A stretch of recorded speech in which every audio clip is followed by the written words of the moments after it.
Hey there and welcome back. My name's Simon and I'm rebuilding the Duratec engine on my Formula 27 race car. However, the cylinder head is currently in the machine shop, so that gives us perfect opportunity to run through the top 5 tools that I just couldn't live without when building a race engine. These aren't just your average run-of-the-mill tools. Well, actually most of them are, but they're not fancy things that you can't find anywhere. These are the ones that you literally cannot do without when you're rebuilding an engine to stop the engine from failing, throwing a rod halfway down the straight. Not that I've ever done that before. Might have done. That's why I'm doing this, isn't it? There are 5 tools that I could not live without when I'm building an engine. Forget the fancy stuff, there are the ones that actually make the difference between a smooth engine and a complete disaster. And if you're planning your first rebuild, or just curious what I rely on to rebuild the Duratec, stick around. Number 5 is cheap as chips, and it's honestly a total game changer. Right now, my cylinder head is at the machine shop, waiting for some work to be done. You may have seen that in the previous video. Yeah, we're getting helicoils into the cylinder head. So that gives me the perfect opportunity to talk about some of the tools that I use that can make or break any engine build. These are the exact tools that I've been using on my Duratec. Tried, tested, more than once sworn at. Let's get into it. First up, the trusty torque wrench. Honestly, this is the tool that you just can't scrimp and save on. I have no idea what brand it is. It's so old, the sticker's still there, but it's worn out. But you can't scrimp and save on this one. You've got to buy yourself a good one.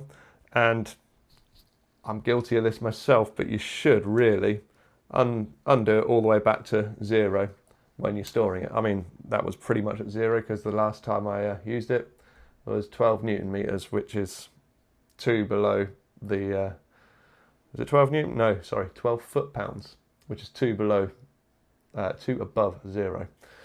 Every bolt in the engine has a torque spec for a reason. Tight tolerances. If you overload it, you're going to snap your bolts. If you don't tighten them enough, you're going to have rattles in the big end, rattles in the top end, and it's just going to fall apart down the straight when you put the high power through it. Get yourself a good torque wrench. Not a cheap thing, a good quality one. This thing weighs a ton, and it's, you know, agricultural. That's what it is. Fantastic bit of kit. Next up, feeler gauges. So I have a set here. Pretty sure I bought them from Amazon. But these are what you use for measuring your tolerances. Now mine come in metric and imperial. So there's not 2 sets, there's not a metric side and an imperial side. You've got odd and even. So you see this one here. That is, will it focus? 5 thousandths of an inch, which is also 0.127 of a millimetre. And that is the smallest one, I think. That's what it goes down to.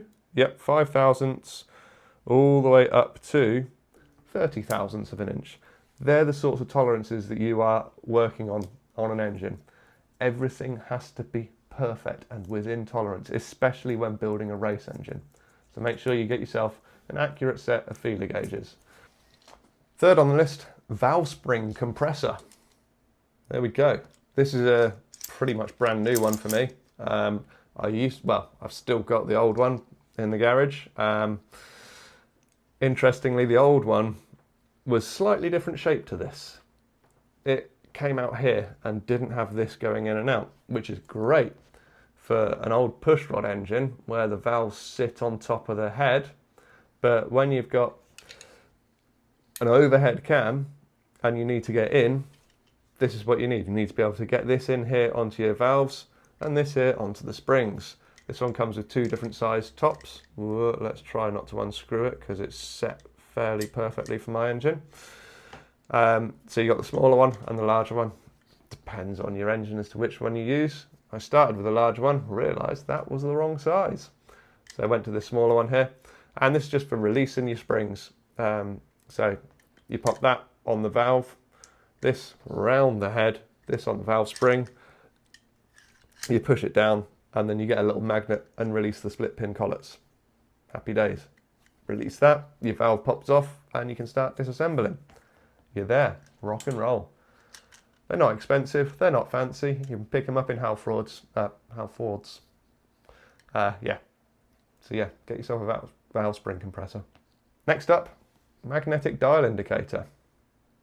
So all it is a dial indicator that's on a fancy stand of things with a magnetic base that you turn on and off. So you stick this on a metallic surface, preferably not aluminium because that's not magnetized.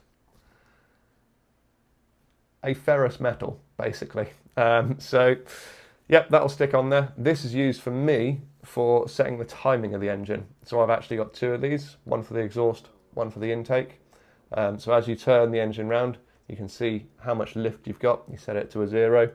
And I'll go through that when I get the cylinder head back, when it's bolted on, and we've got the timing to do.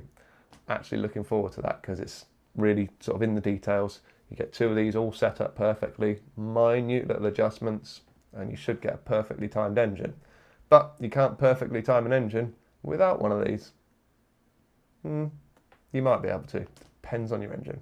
But I prefer using these because they're accurate. Finally, number 5. Not fancy, not expensive, but possibly my favourite. It's actually the parts organiser from Temu. Noticed it before, I think, in previous videos, but it cost me a few quid. I think it was 20 quid, something like that, because you always get stupid discounts. It's probably supposed to be £300 or something stupid like that. It's not worth £300. 20 quid I'm happy to pay for. It took over a month to get here, but it's an absolute game changer. If you're stripping cylinder heads, even if you're just stripping one, the old days, you'd just get a piece of cardboard and put your valves in it and number them and hope that that cardboard lasts for the engine build. This cracking bit of kit, you place everything in as you're going, everything's got its own space. All you have to remember, what's the front of the engine, what's the rear of the engine, what's the intake, what's the exhaust. 4 corners, really easy. And if you put your cams in there, you kind of know because, well, for a Duratec, you've got a cam position sensor on the intake.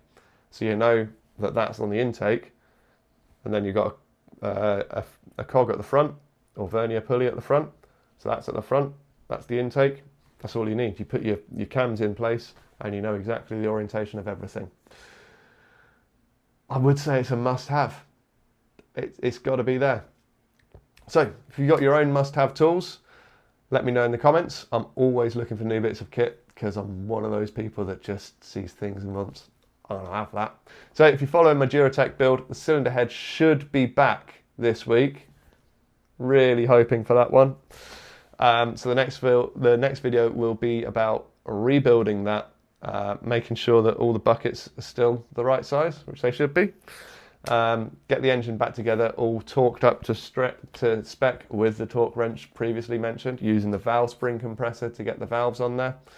And then it'll be a case of nearly getting it in. I've got to do a little bit of work to the sump that I've got, and then we'll pop the engine in.